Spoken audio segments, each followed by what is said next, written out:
Welcome to today's lesson, and we're going to be having a look at something called rhetorical devices, and it's something that you're most likely to come across as part of your GCSE English language, no matter what exam board you're with. So what exactly are rhetorical devices? They are techniques that basically help you to become more persuasive. And if you wanted to know a little bit more, the word rhetoric describes language designed to have a persuasive or impressive effect. Its Greek roots come from the art of oration or master speaker, but obviously the skills of rhetorical devices are equally applicable to writing.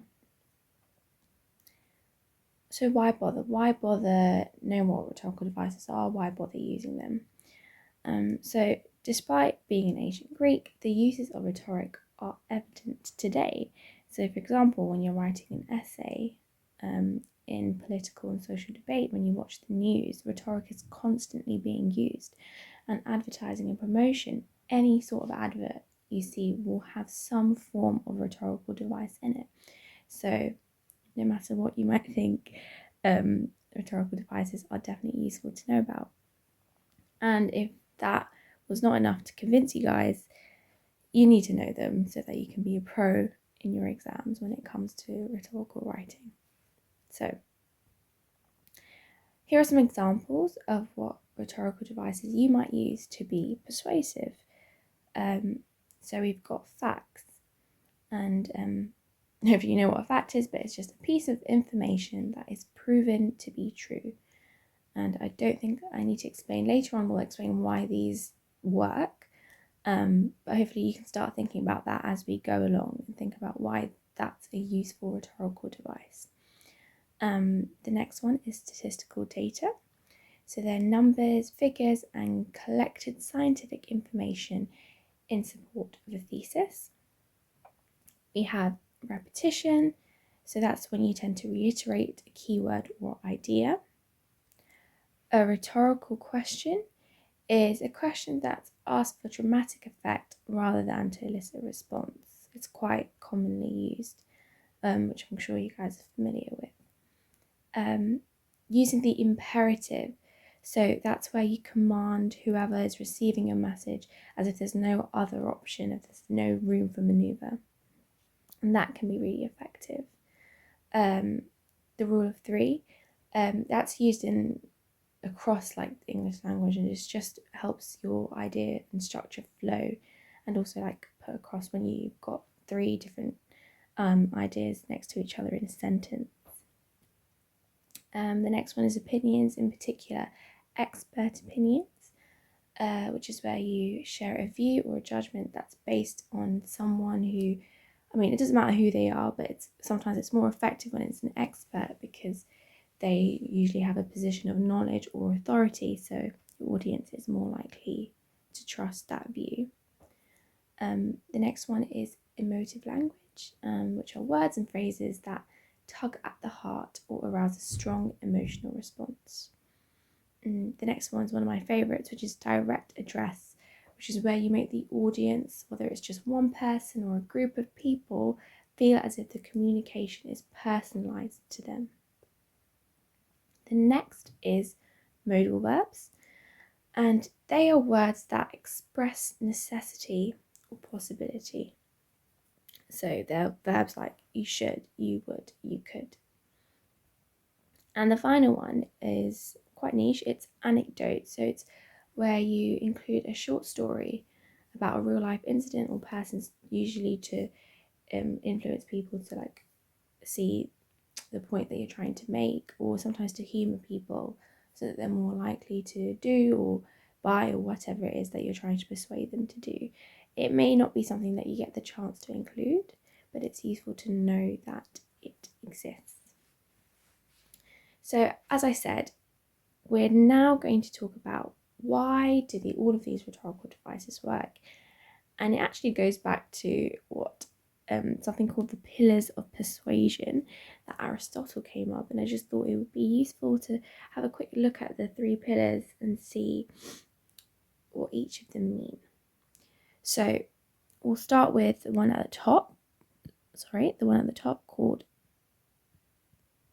pathos or pathos. And the idea of pathos is that you construct a powerful narrative that engages your audience and appeals to their emotions and values. And that's why it's got these related words like sympathy and empathy, and the example devices that relate to pathos or pathos are emotive language and anecdotes. The next word is ethos, and ethos, unsurprisingly, relates to ethics. So it shows that you have trust, credibility, and authority, and it shows that you have to possess the right character and temperament to be persuasive. So that is where using things like direct address and modal verbs can be very useful. And the final part of the pillars of persuasion is logic. So if you use logic or logos, then obviously that's going to convince someone, because sometimes, most of the time, we like to think logically or rationally. So here we've got facts, statistical data, and expert opinion. So hopefully that's showing you kind of why all of these rhetorical devices work, because they appeal to at least one of these three things, which are the three pillars of persuasion.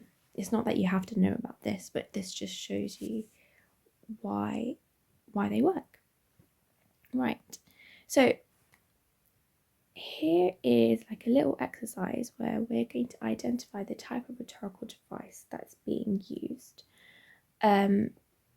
So I would suggest that you pause the video and then try and complete it yourself and see how you do. Just pause the video, but now I'm going to go through it with you.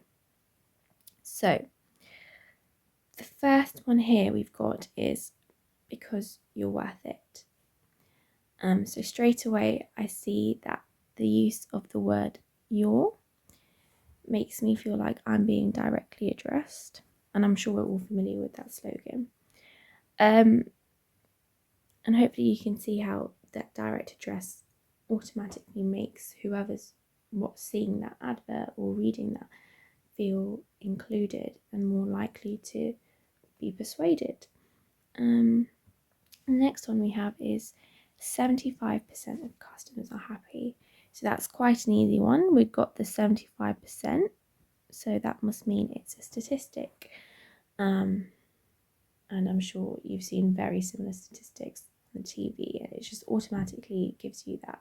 And that's why we read reviews, isn't it? Because we just want to know whether it's something that's worth our time.